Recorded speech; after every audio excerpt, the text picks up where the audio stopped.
বাংলাদেশের কুমিল্লা জেলার মুরাদনগরে রাতে দরজা ভেঙে ঘরে ঢুকে হিন্দু মহিলাকে শারীরিক নির্যাতনের ঘটনায় শোরগোল পড়ে গিয়েছে।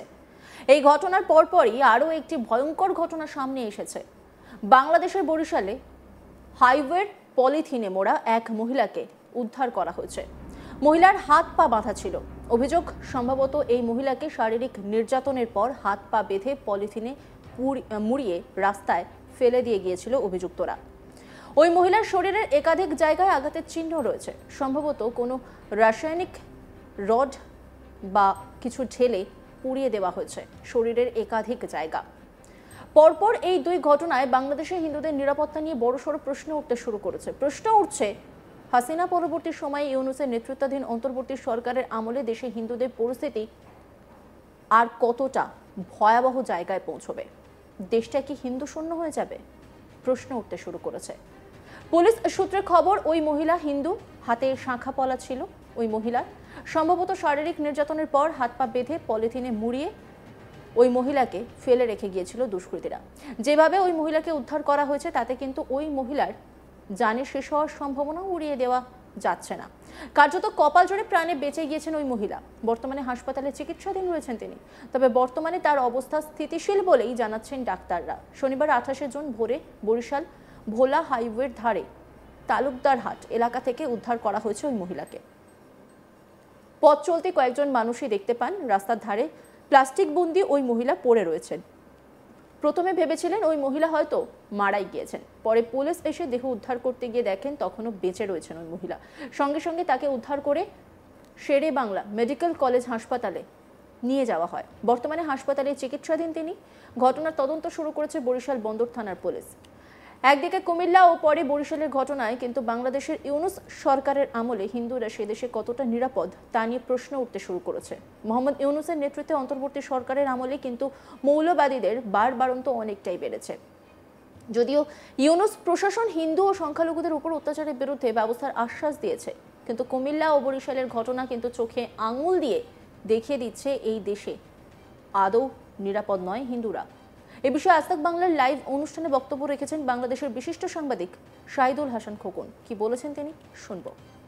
আজকে বাংলাদেশের যে হিন্দু নির্যাতন নিপীড়ন হচ্ছে, বাংলাদেশ থেকে হিন্দু নিশ্চিহ্ন করার যে মিশন নেওয়া হচ্ছে, এই মিশন রুখতে হলে ভারতকেই সর্বাগ্রে এগিয়ে যেতে হবে এবং ভারতকে এই মুহূর্তে মোটামুটি আর এই বন্ধুত্ব দিয়ে বা ভালোবাসা দিয়ে বা বাংলাদেশের সঙ্গে এই সৌহার্দ্য তৈরি করে ইউনূসের সঙ্গে এটি সম্ভব না।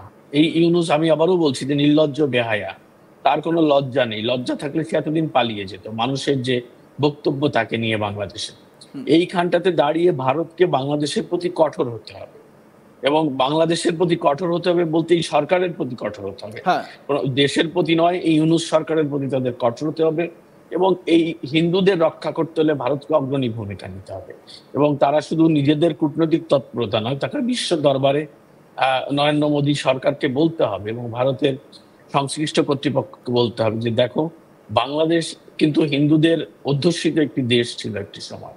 সেটাতে কমে কমে এখন মাত্র 7% চলে এসছে, মানে শূন্য হওয়ার পথে। সেখানে এই 1 বছর 10 মাসে যেভাবে হিন্দু সম্প্রদায়ের মানুষের উপর নির্যাতন নিপীড়ন করা হয়েছে, তাদের মধ্যে যে আতঙ্ক তৈরি হচ্ছে, সেই আতঙ্ক তারা ওখানের বসবাসের মতো মানসিকতা রাখতে পারবে না। একদমই তাই। এবং আমার তো মনে হয় যে নতুন কোন সরকার এলেও তারা আস্থা পাবে না। এই যে ইয়েটা শুরু হলো ট্রেন্ড, একেবারে সংখ্যালঘুর মনে যে ভয়, সেই ভয়ের পরিবেশ থেকে কিভাবে বেরিয়ে আসবে, এটা একটা বড় প্রশ্ন।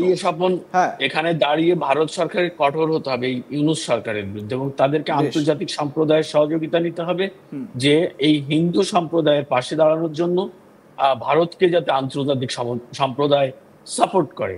তারপর ভারতকে এই সরকারের সঙ্গে চোখ রেখে কথা বলতে হবে। অর্থাৎ এই মানে মনি কথা নয়, মিনু কথা নয়, কথা বলতে হবে একটু কঠোর ভাষায়।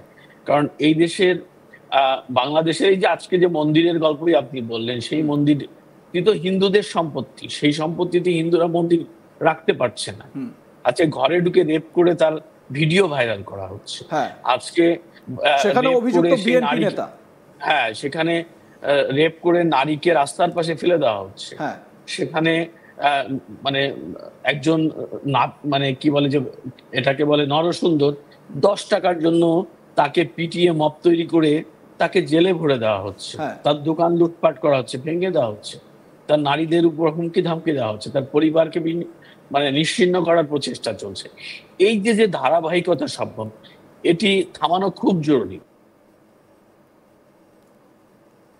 প্রসঙ্গত, বাংলাদেশের কুমিল্লা জেলার মুরাদনগরে রাতে দরজা ভেঙে ঘরে ঢুকে হিন্দু মহিলাকে শারীরিক নির্যাতনের ঘটনায় শোরগোল পড়ে গিয়েছে। জানা গিয়েছে অভিযুক্ত জয়নাল মোল্লার দীর্ঘদিন হজ করতে গিয়েছিল। এরপর হজ থেকে ফিরে এসে এই কুকীর্তি করে জয়নাল। তবে এই প্রথম না, জয়নাল মোল্লা এভাবে বহু হিন্দু মহিলার সম্মান নষ্ট করেছে বলে নিজের বয়ানে জানিয়েছেন। শুনে নেব নির্যাতিতার বয়ান। সে আমাদের একটা জামালা নিয়ে ওর কাছে আমরা গেছি, জয়নাল মোল্লার কাছে। যাওয়ার পরে আমার মার মোবাইল নাই, তো আমার নাম্বারটা ও নিছে, নিয়ে বলতেছে যে মামলার বিষয় এটা, যে মানে তখন আমারে বাগ্নি হিসেবে দেখতো, যে নাম্বারটা দেন, আপনি যেহেতু মোবাইল নাই, স্মার্টফোন নাই আপনার কাছে, দেন ওই নাম্বারে আমি মামলার বিষয়ে আপনার সাথে কথা বলবো, আমি আপনার কাগজ টাগজ পাঠাবো এইসব ব্যাপারে। তখন আস্তে আস্তে আমার লোক ফেসবুকে অ্যাড হইছে, আমার বড় ভাই বর্দা, ও আমার না করছে যে ওর সাথে কি লেগে অ্যাড হইছো তুমি, আমার অনেকেই আরো বলছে। তা আমি বলছি যে জামালাটার বিষয়ে ওর লোকে অ্যাড হইছি, অন্য কিছুই না। তখন আমি বিশ্বাস করছি না ও যে এত খারাপ, আমার ভাইয়ের তখনই আমার সাবধান করছে। তখন আস্তে ধীরে ও আমার মেসেজ লেখে, এটা অনেক কিছু লেখে, ছবি দেয়, এটা আমি তখনও গুরুত্ব পাবে নিছি না। আমি আমার মারে কই যে মা এগুলা কি, এবার তো আমার ছবি দেয়, এটা অনেক মেসেজ করে, সুন্দর সুন্দর মেসেজ লেখে। তখন ও মা বলতেছে আমার একদিন যে হ্যাঁ কিন্তু খারাপ লোক, হ্যাঁ থেকে তুমি আস্তে আস্তে সরে দাও, মেসেজও করো না, তো এত ফোনও দিও না, হ্যাঁ খারাপ মানুষ।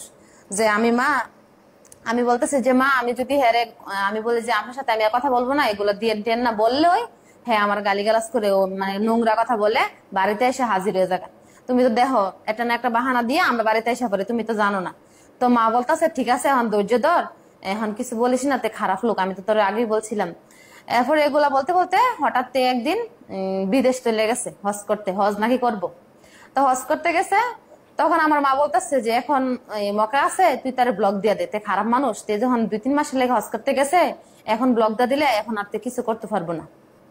তা আমরা যেহেতু হিন্দু, মান সম্মানের বই এতদিন সমাজের কারোর কাছে বলি নাই, বা হ্যাঁ ওই ভাই রহিম পারভেজ চেয়ারম্যান, বর্তমান চেয়ারম্যান মাজলুম, কয়েকজন টুকটাক মানুষের কাছে আমরা বলছি, সবার কাছে বলি নাই, কারণ হিন্দু তো আমরা একটু ভয় পাই মান সম্মানের। তারপরে যখন আমার মা বলছে যে হ্যাঁ ব্লক দিয়ে দে, আমি ব্লক দিয়ে দিচ্ছি। ব্লক দেওয়ার পরে হ্যাঁ যেমন কুত্তা পাগল হয়ে গেছে, হ্যাঁ নানা জায়গায় ফোন দেয়, আমি কি করি, আমি কই যেতেছি, নানা রকম পুরুষের সাথে, আমাদের এলাকার অনেক মানুষের সাথে জড়াইয়া আমারে অনেক বদনাম দিছে, ভালো ভালো মানুষের সংসারে আগুন লাগাই দিছে। অন্যান্য খবরের আপডেটের জন্য অবশ্যই নজর রাখুন আজ তাক বাংলার ইউটিউব স্ট্রিমিংয়ে। লাইক, কমেন্ট, শেয়ার এবং সাবস্ক্রাইব করতে ভুলবেন না।